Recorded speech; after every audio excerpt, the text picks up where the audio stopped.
ఉదయకాలం వాక్య ధ్యానము నిమిత్తమై ఎస్తేరు గ్రంథము 4వ అధ్యాయము 5వ వచనం. అప్పుడు ఎస్తేరు తన్ను కనిపెట్టి ఉండుటకు రాజు నియమించిన షండులలో ఒకరిని పిలిచి అది ఏమైనది ఎందుకైనది తెలుసుకొనుటకు మద్దుకై యొద్దకు వెళ్ళమని ఆజ్ఞ ఇచ్చాను. అది ఏమైనది ఎందుకైనది 2 మాటలు కనబడుతుంది, చాలా జాగ్రత్తగా గమనించాలి. అది ఏమైనది ఎందుకైనది. దేవుని బిడ్డలారా, నేను యెహోవా కొరకు కనిపెడుతున్నాను అని అంటాడు. ఇక్కడ గత వారం కొంచెం ప్రస్తావన చేశాం కదా ఎస్తేరు విషయమై. దేవుని సన్నిధిలో తన రాజ్యము, తన కుటుంబం, తన జాతి, తనకున్న ఆ ప్రమాదాలు తను ఎలాగా ఛేదించగలిగింది అనే విషయాలు కొన్నిటిని మనం నేర్చుకోవడానికి ఇష్టపడదాం. ప్రియ దేవుని బిడ్డారా, నేను ఇదివరకు ఇప్పుడు ఎక్కడ కూడా కనబడతలేదు కానీ ఒక ఫోటో కనబడేది. ఆ ఫోటోలో ఏముండేదండి, ప్రపంచ శాంతి వర్ధిల్లాలి. ప్రపంచం బాగుంటే మనం బాగుంటాం, దేశం బాగుంటుంది. దేశం బాగుంటే రాష్ట్రం బాగుంటుంది, రాష్ట్రం బాగుంటే జిల్లా బాగుంటుంది, జిల్లా బాగుంటే ఊరు బాగుంటుంది, ఊరు బాగుంటే ఇల్లు బాగుంటుంది, ఇల్లు బాగుంటే ఇంట్లో మనం బాగుంటాం. ఈ విషయాల్లో ఎక్కడ కూడా డిస్టర్బ్ అయినా కూడా ఏమవుతుందంటే అశాంతి ప్రవేశిస్తుంది. ఇప్పుడు దేవుని బిడ్డలారా, ప్రపంచ పటం ఒకంత మనం చూసినట్లయితే ఎక్కడ కూడా నెమ్మది లేదు, ఎక్కడ కూడా నెమ్మది లేదు. మనకు తెలుసు ప్రియ దేవుని బిడ్డలారా, ఇస్రాయేలు గాజాకి యుద్ధం జరుగుతుంది, రష్యా అలాగే ఉక్రెయిన్ యుద్ధం జరుగుతుంది. మనకు తెలుసు మొన్న పాకిస్తాన్కి మనకి యుద్ధం ప్రారంభమైంది. అలాగే నేపాల్లో అశాంతి, శ్రీలంకలో అసహనం, ఇలాగ ఎన్నో దేశాలు ప్రియ దేవుని బిడ్డలారా నెమ్మది లేకుండా ఉన్నాయి. ఆ పరిస్థితుల్లో మనం తెలుసుకోవాల్సింది ఏంటంటే ప్రపంచం నెమ్మదిగా లేదు, నెమ్మదిగా లేదు. మనకు అర్థం అవ్వాల్సింది అదొకటి. రెండోది, దేశం దగ్గరకు వస్తే దేశం పరిస్థితులు కూడా చిన్న భిన్నంగా అయిపోయినాయి. ఎప్పుడు ఏం జరిగిందో తెలియని పరిస్థితుల్లోనికి మనం ఉన్నాం. మతం రాజకీయాల్లోనికి ప్రవేశించింది, మతము ఇళ్లలోనికి ప్రవేశించింది, మతము ప్రియ దేవుని బిడ్డలారా వ్యక్తులను ప్రభావితం చేస్తూ ఉంది. యేసు ప్రభు ఎప్పుడు కూడా మతాన్ని గురించి ఆయన ఎక్కడ కూడా మాట్లాడలేదు. బైబిల్ మతం గురించి మాట్లాడలేదు. ప్రభువు మతాన్ని స్థాపించడానికి రాలేదు. ఈ విషయాన్ని స్పష్టంగా మనం ఎప్పుడు కూడా గుర్తుపెట్టుకోవాలి. యేసు మత స్థాపకుడు కాదు. ఈ యొక్క క్రైస్తవ ఆధ్యాత్మిక భక్తి జీవితం మతం కాదు, ఇది ఒక మార్గం, లేక ఇది ఒక ఆధ్యాత్మికమైన ప్రాక్టీస్. ఈ యొక్క ఆధ్యాత్మిక జీవితంలో మనం నేర్చుకోవాల్సింది ఇదే. ప్రియ దేవుని బిడ్డలారా, మనం మతాన్ని వెంబడిస్తలేదు, మనం మార్గదర్శి అయిన యేసయ్యను వెంబడిస్తున్నాం. ప్రియ దేవుని బిడ్డలారా, ఆయన జీవం కలిగిన దేవుడు, శక్తి కలిగిన దేవుడు, మన పరిస్థితులు మార్చగలిగిన దేవుడు, మనతో ఉన్న దేవుడు, మనలను ఆయన ఆశీర్వదించగలిగిన దేవుడు అయినా. ఆ తర్వాత రాష్ట్రం దగ్గరికి వస్తే రాష్ట్రంలో పరిస్థితులు కూడా చిన్న భిన్నంగానే కనబడతా ఉన్నాయి. దేవుని బిడ్డలారా, ఇక ఇళ్ల దగ్గరకు వస్తే, అంటే మన ఇంటి దగ్గరకు వస్తే ఇంట్లో కూడా ఎక్కడో ఒక చోట ఏదో ఒక అశాంతి కనబడుతూనే ఉంది. ఏ కుటుంబం దగ్గరికి వెళ్ళినా, లేకపోతే కొంతమంది నాతో ఫోన్ చేసి మాట్లాడుతూ ఉంటారు, మా పరిస్థితి బాగలా, మా బిడ్డలు బాగలా, మా కుటుంబం బాగలా, లేకపోతే మా ఆర్థిక స్థితి బాగలా, మేము నెమ్మదిగా ఉండలేకపోతున్నాం. ఈ విషయాలన్నీ కూడా ప్రియ దేవుని బిడ్డలారా వారు నాతో మాట్లాడుతూ ఉంటారు.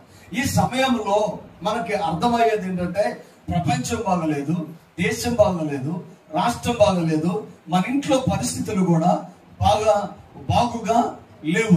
మరి ఈ పరిస్థితుల్లో మనం ఏం చేయాలి? లోకం అశాంతితో ఉంటే మనం అలాగే ఉండాలా? లోకం లేక కుటుంబం నెమ్మది లేకుండా ఉంటే మనం అలాగే ఉండాలా?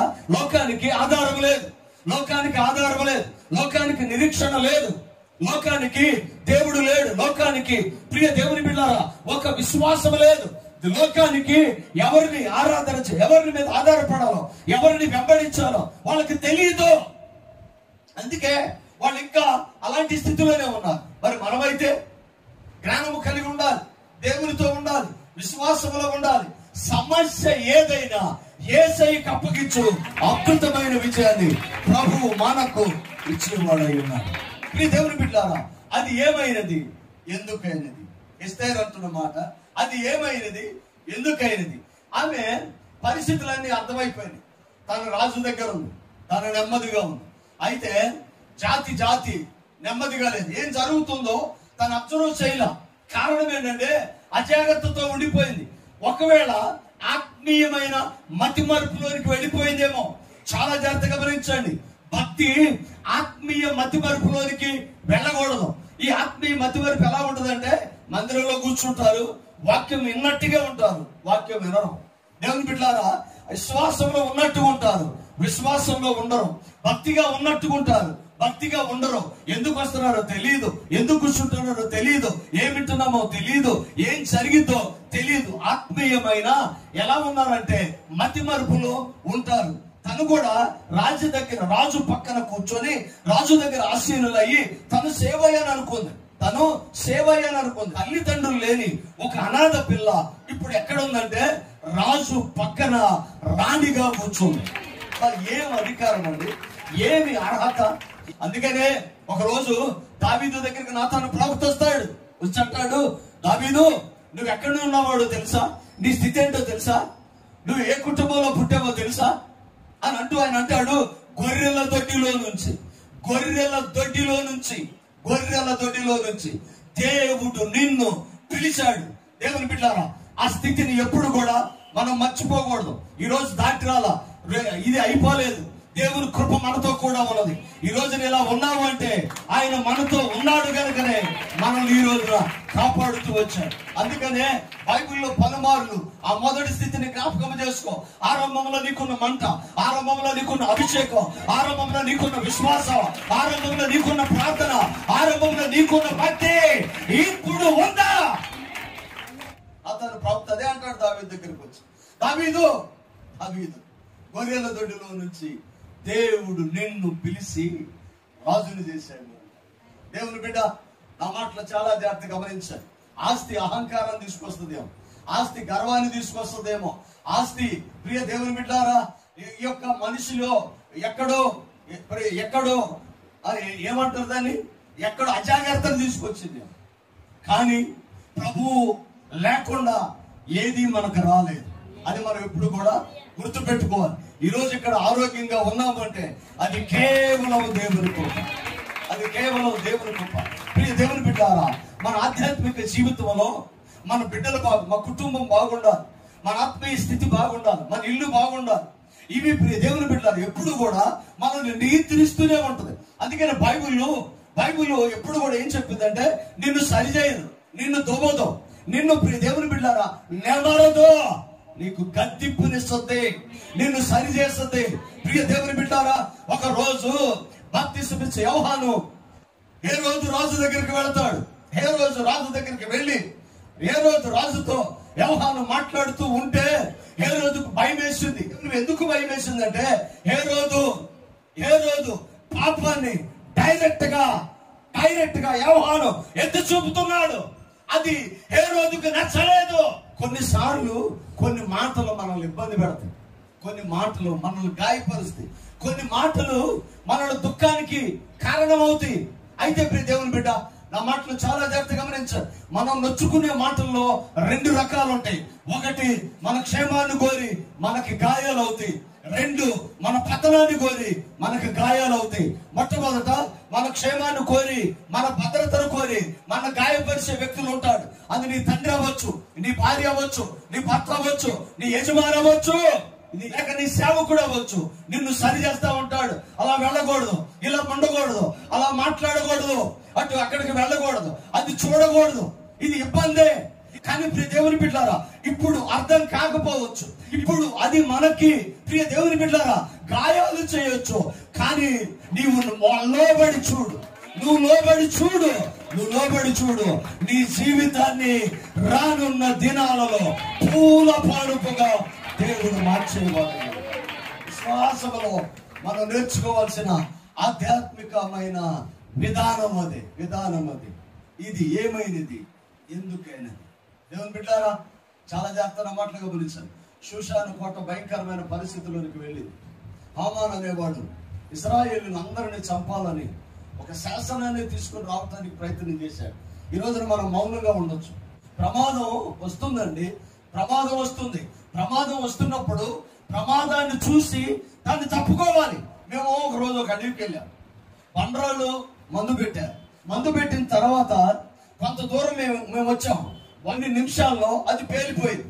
రాళ్ళు కొండలు పగిలి ఒక బాంబులాగా వచ్చి అది విస్తరించి ఎవరికైనా ఎటైనా తగలవచ్చు.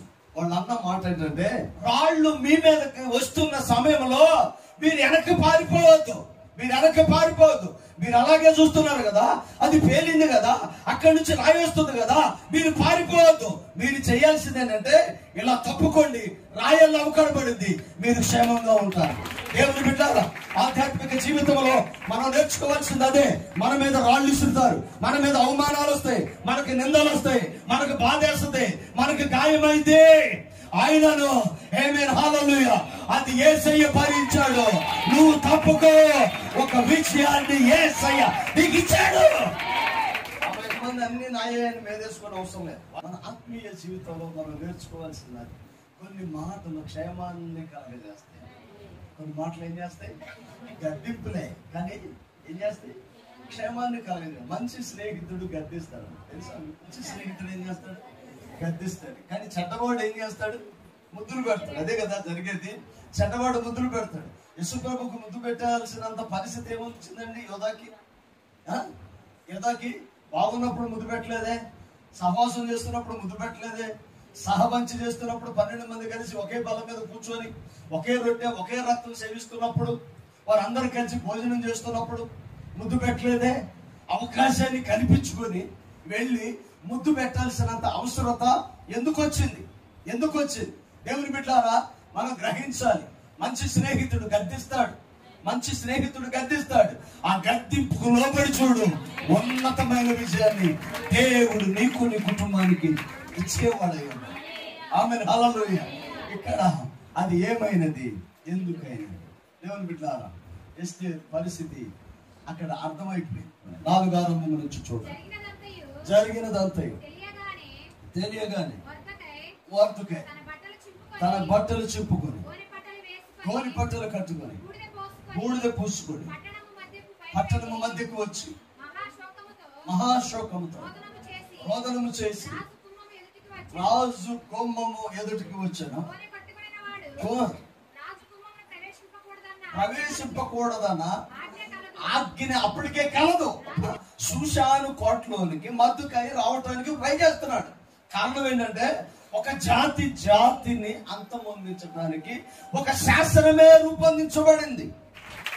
శాంతిని మీకు అనుగ్రహించి వెళుతున్నాను, నా శాంతినే మీకు ఇస్తున్నాను, ఇది లోకం ఇచ్చినట్లుగా ఉండదు. ఈ శాంతి షరతులతో కూడిన శాంతి. ఆయన ప్రేమమయుడండి. ఎంత ప్రేమమయుడంటే, నీ కోసం ఆయన ప్రాణం పెట్టాడు. ఆయన ఈ సృష్టిలో ఎవరైనా కానివ్వండి, మన కోసం ప్రాణం పెట్టిన వాళ్ళు ఎవరైనా ఉన్నారా? పెడతానని చెప్పేవాళ్ళు ఎవరైనా ఉన్నారా? ఒకవేళ ఎక్కడైనా ఉంటే ఉండొచ్చు. ఎలాంటి వాళ్ళు ఉంటారంటే, వాళ్ళు ఇరువురు ఒకరినొకరు గాఢంగా ప్రేమించుకున్న వాళ్ళు అయితే, ఒకవేళ ఒకళ్ళ మీద ఒకళ్ళకి ఎనలేని అభిమానం ఉంటే, ఒకళ్ళ కోసం ఒకళ్ళు ఎక్కడన్నా చనిపోవచ్చు. అది అరుదు. కానీ ఇక్కడ అంటాడు, మనం ఇంకానూ పాపములో ఉండగా. సమరయ స్త్రీ దగ్గరికి వేసేయాలంట, సున్నితమైన గద్దింపని, నేను నీళ్ళు ఇస్తాను, ఈ నీళ్లు తాగమ్మా, ఈ నీళ్లు తాగు, అది వాక్యం అనే జీవ జలపు ఊట. ఆ ఊటను తాగితే నీ జీవితంలో ఏదో ఉండదు, అన్ని దాహాలు వేసేది. ఎనిచ్చి నీళ్లు త్రాగువాడు మరెన్నటికి తప్పిపోనాడు. ఎంత చక్కని మాట అంటే, దేవుని బిడ్డలారా, మరొక స్త్రీ వేసే దగ్గరికి తీసుకుని వస్తాను. అమ్మా, ఎవరు నువ్వు నిన్ను శిక్షించలేదా? నేను నిన్ను శిక్షించు. నా యేసే ప్రేమ కలిగిన వాడండి. ఆయన తప్పించేవాడు కానీ శిక్షించేవాడు. దేవుని బిడ్డలారా, విశ్వాసంతో మనం నిలబడాలి. శాస్త్రం వస్తే యూదులందరినీ సంహరించాలని ఒక శాసనం వస్తుంటే రాజు పక్కన ఉండి తన మౌనంగా ఉండాలా. గోనె పట్ట కట్టుకున్న వారు రాజు కోటలోనికి ప్రవేశించకూడదనే ఒక శాసనం అప్పటికే ఉంది. అందుకని మర్దుకైని గుమ్మం దగ్గర ఆపేశాడు. ఇప్పుడు రాజు దగ్గరికి వెళ్ళాలి అంటే పట్టుబట్టలు వేసుకుని వెళ్ళాలా, ప్రార్థనకి వెళ్ళాలంటే బూడిద పూసుకొని గోనె పట్ట కట్టుకుని ప్రార్థనా గదిలోనికి వెళ్ళాలా, రాజు కోటలోనికి వెళ్ళాలంటే పట్టుబట్టలు ధరించి వెళ్ళాలి, ప్రార్థనా గదిలోనికి వెళ్ళాలంటే బూడిద పూసుకొని వెళ్ళాలి. ఇప్పుడు మర్దుకై ఏం ధరించి వెళ్ళాలి? మర్దుకై తన ప్రయారిటీస్ రాజుకి ఇవ్వలేదు. తన జాతి ముఖ్యం, తన ప్రజలు ముఖ్యం, తన దేశం ముఖ్యం, తన వాళ్ళు క్షేమంగా ఉండటం ముఖ్యమని పట్టుబట్టలు కట్టుకొని రాజు దగ్గరికి వెళ్ళలేదు. కానీ గోని పట్ట కట్టుకొని బూడిద పూసుకొని ప్రార్థనా గదిలోనికి వెళ్ళిన వాడు ఉన్నాడు. రాణి మనోవిచారము గలదై మర్దుకై తీసివేయమని ఆజ్ఞయించి పంపెను. గాని వస్త్రం పంపించిందా? ఏం పంపించింది? గోని పట్ట తీసేయి, బూడిద తీసేయి, పట్టు వస్త్రం కట్టుకో, స్నానం చేసి పట్టు వస్త్రం కట్టుకొని నా దగ్గరికి రా, నేను రాజుగారితో మాట్లాడతా అని అందగాని ఒక జాతిని చంపటకు శాసనము రెడీ అయిపోయింది. ప్రియ దేవుని బిడ్డారా, ఇప్పుడు ఆ శాసనము ఎక్కడ తీసుకుని దాన్ని రద్దు చేయటకు రాజు దగ్గరికి వెళ్ళాలి. రాజు దగ్గరికి వెళ్ళాలి అంటే ఎవరు వెళ్ళాలి? ఎస్తేరే వెళ్ళాలి. కానీ ఎస్తేరు పరిస్థితి కూడా ఇక్కడ భిన్నంగా ఉంది. ఎస్తేరు పరిస్థితి ఎలా ఉందంటే చూడండి, కిందకు వస్తే చూడండి, 10 నుంచి చూడమ్మా. పురుషుడే గాని స్త్రీయే గాని రాజు యొక్క ప్రవేశించిన ఎడల బ్రతుకున్నట్లుగా రాజు ఎవరి తట్టు చూపును వారు సంహరింపబడునన్న కఠినమైన ఆజ్ఞ కలదు.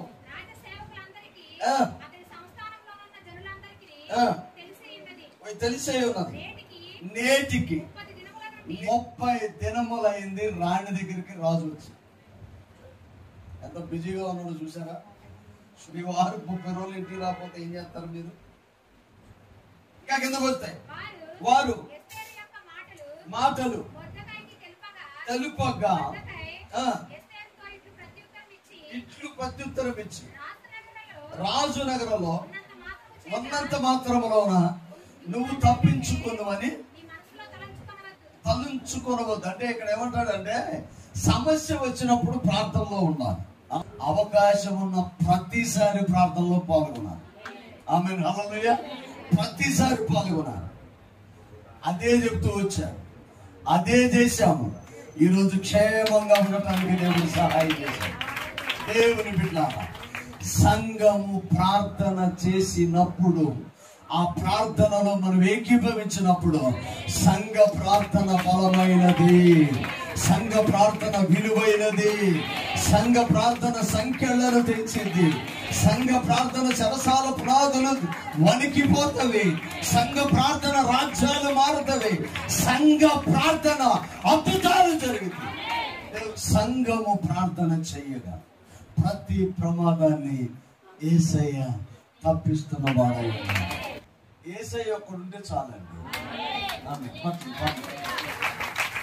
యేసయ్య ఒక్కడు ఉంటే ఇంకా ఏమీ అవసరం లేదు. అన్ని పరిష్కారం ఆయన దగ్గర. అన్నిటికీ పరిష్కారం యేసయ్య.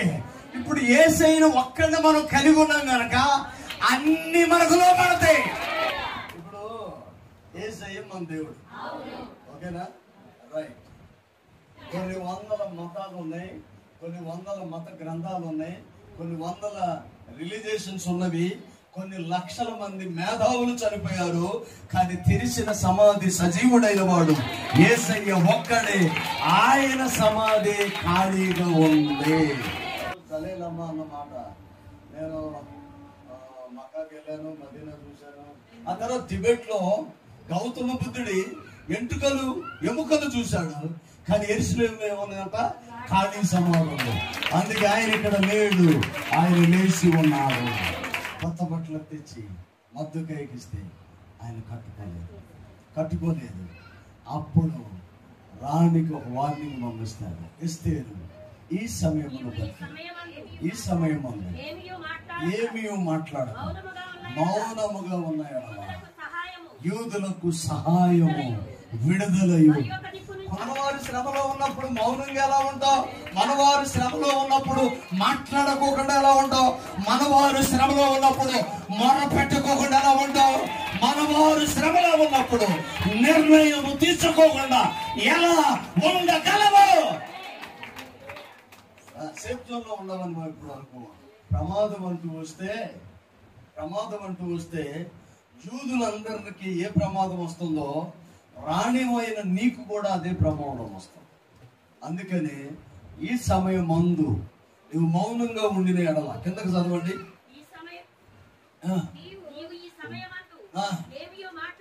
మాట్లాడక మౌనముగా ఉన్న ఎడల.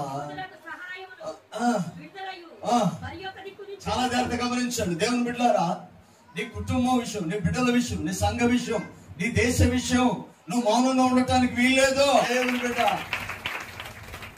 చరిత్ర సాక్షిగా నేను చెప్తున్నాను, యేసయ్య నామములో ప్రార్థన చేసిన ప్రతిదీ యేసయ్య మనకి ఆస్తి ఇస్తాడు, ఆరోగ్యం ఇస్తాడు, బిడ్డలు ఇస్తాడు, సమాధానం ఇస్తాడు, కృపనిస్తాడు, ఇల్లు ఇస్తాడు, దీవెనిస్తాడు, ఏది కావాలో అది ఇస్తాడు.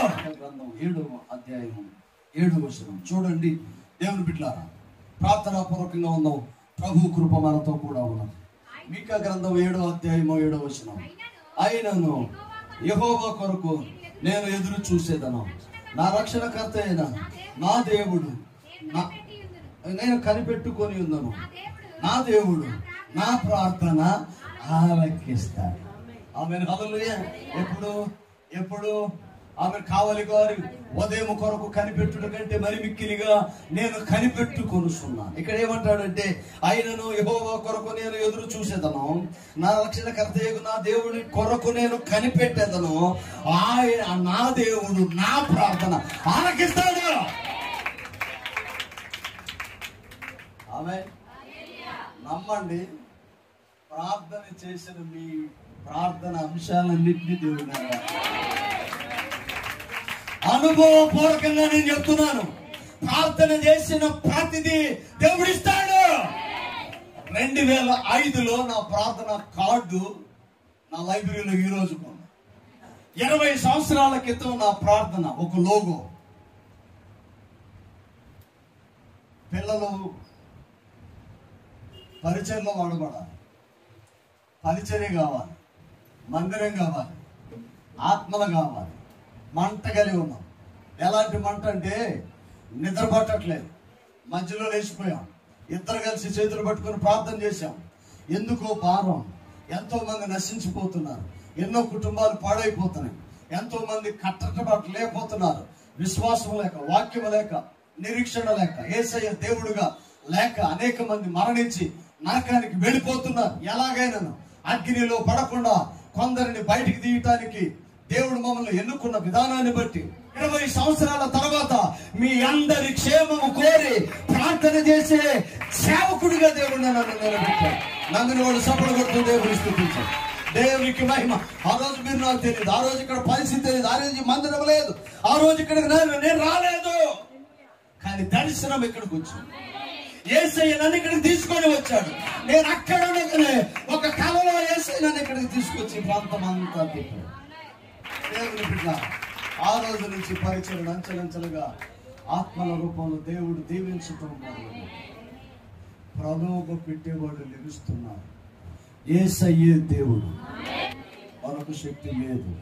దేన్నన్నా ఆశ్రయించావా పనిష్మెంట్ వస్తుంది, అది నుంచైనా రావచ్చు. 2 చేతులు జోడించి చెప్తున్నాను, ఇంకొకసారి 2 విధానాల భక్తి మీ ఇంట కనబడకుండా ఉండును కాక. ఎన్నాడు 2 తలంపులు. ఏ సహోదరి, ఇంకా మనకు అర్థం కాకపోతే, ఇంకా నీకు అర్థం కాకపోతే, ఇన్ని సంవత్సరాలు చక్కగా ప్రార్థన చేస్తాం, చక్కగా మందిరానికి వస్తాం, కుటుంబంతో మందిరానికి వస్తాం, ఎవరో చెప్పిన మాటలు ఎందుకు వినడం, ఎవరో చెప్పిన వాటికి ఎందుకు ప్రలోభం అవ్వటం, ఎవరో చెప్పిన వాటిని ఎందుకు నమ్మటం, ఎవరో చెప్పిన వాటికి ఎందుకు లోబడటం. నా దేవుడు ఎంత గొప్ప కార్యాలు చేస్తాడో చెప్పనా. ఇటు వర్గీస్ గారి చర్చి భానునగర్లో రైల్వే ట్రాక్ లోపల ఉంది. ఆ చర్చికి వెళ్ళాలంటే 1 కిలోమీటర్ ఎంత వీధిలో నడుచుకుంటూ వెళ్ళాలి. ప్రార్థన చేశాను, ప్రభువా మందిరం అయితే ఇచ్చావు కానీ వెళ్ళే దారి బాగాలి. భారతదేశ చరిత్రలో ఒక రైల్వే ట్రాక్ తీసి 6 వే రోడ్ వేసిన చరిత్ర ఏదన్నా ఉన్నది అంటే అది విజయవాడ ERTS. ఇంకొక అద్భుతం చెప్పనా, మన దగ్గర జరిగింది. ఆస్ట్రేలియాలోకి వెళ్ళేటప్పుడు నేను ప్రార్థన చేసి వెళ్ళాను. బస్సులు వస్తున్నాయి, ఇల్లు కొన్నాం, వ్యాపారం ఏంటన్నా. దేవుడు కార్యం చేస్తాడు. భారతీయ విషయం నేను చెప్తున్నాను, దేవుడు కార్యం చేస్తాడు. వచ్చాము, ఇల్లు ఓపెన్ చేసి ఒకడికి వచ్చా, బస్సులు ఇప్పుడు రావట్లేదు. వస్తున్నాయా? దేవుని కార్యం కాదా ఇది? ఇది ఎవరైనా చేయగలరా? ఎంత అద్భుతం చేశాడు, ఎంత అద్భుతం చేశాడండి. కానీ నేను అంటున్నాను, ఎంత కార్యం చేసిన దేవుడు, రూటునే మార్చి ఇక్కడ తీసుకొచ్చిన దేవుడు. నీ కుటుంబాన్ని నిన్ను కూడా దేవుడు దీవిస్తాడు. దేవుని బిడ్డారా, చరిత్రను తిరగరాస్తాడు. నీలో ఉన్న అనుమానాన్ని తీసివే, నీలో ఉన్న అనుమానాన్ని తీసివే, నీలో ఉన్న భయాన్ని తీసివే. ఎప్పటికైనా ప్రభువు మీద పూర్తిగా ఆధారపడు. తలెత్తుకునేలాగా నిన్ను నీ కుటుంబాన్ని నిలబడండి. మిమ్మల్ని బాగు చేయడానికి వేసే సమీపంగా ఉంది, మిమ్మల్ని విడిపించడానికి వేసే సమీపంగా ఉన్నాడు, మిమ్మల్ని గొప్ప చేయడానికి వేసే సమీపంగా ఉన్నాడు, మిమ్మల్ని ఉన్నతమైన స్థితిలో నిలబెట్టుటకు యేసయ్య సమీపంగా ఉన్నాడు. చరిత్రహీనులు అవ్వద్దు. ఇద్దరు కోడలను తీసుకొని నిలబెట్టి అత్తయ్య గారు చెప్పింది, అమ్మ వెనక్కి వెళ్ళిపోండి, నేను చూడలేను అన్నాను. వెనక్కి వెళ్ళిపోండి, నేను చూడలేను అన్నాను. కోడలు, అత్తయ్య ఏం అవకాశం ఇచ్చాడు, బాయ్ వెళ్ళొస్తా, వెళ్ళిపోయింది. చరిత్రలో ఎక్కడ కనబడదు, చరిత్రహీనమైపోయింది. చనిపోయింది, వెళ్ళిపోయింది, వెనక్కి వెళ్ళిపోయింది. కానీ చరిత్రలో నిలిచింది, ముందుకెళ్ళి. ఆమేన్. అత్తయ్య నీ దేశం నాది, నీ ఊరే నాది, నీ ప్రజలే నా ప్రజలు, నీ ఇల్లే నా ఇల్లు. నువ్వు ఎక్కడ చచ్చిపోతే నేను అక్కడే చచ్చిపోవాలి. నీ సమాధి పక్కనే నా సమాధి. దేవుడు బిడ్డలారా, దేవుడు మనకు అవకాశం ఇస్తాడు.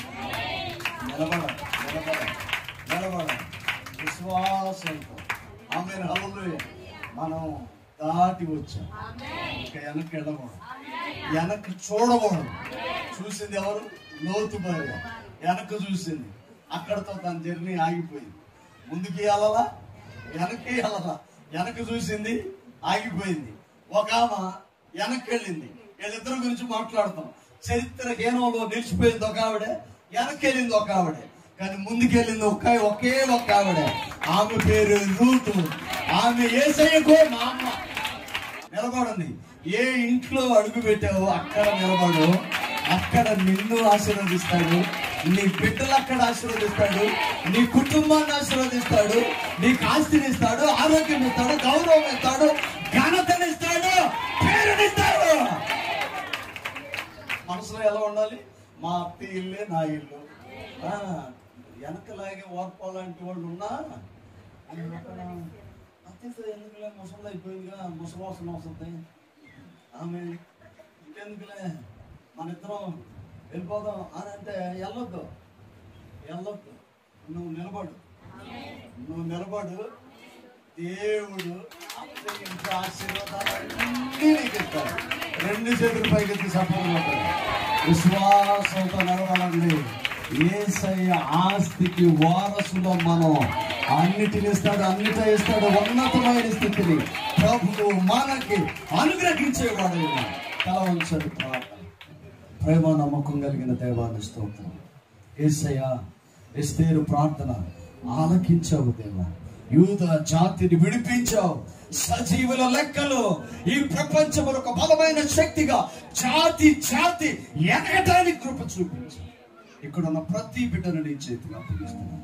వారి ఇల్లు, వారి బిడ్డలు, వారి వ్యాపారం, వారి చేతి వృత్తి, వారి ఉద్యోగాలు స్థిరపరచండి. ఉన్నతమైన స్థితికి చేర్చండి. పేరు పేరున దీవించమని.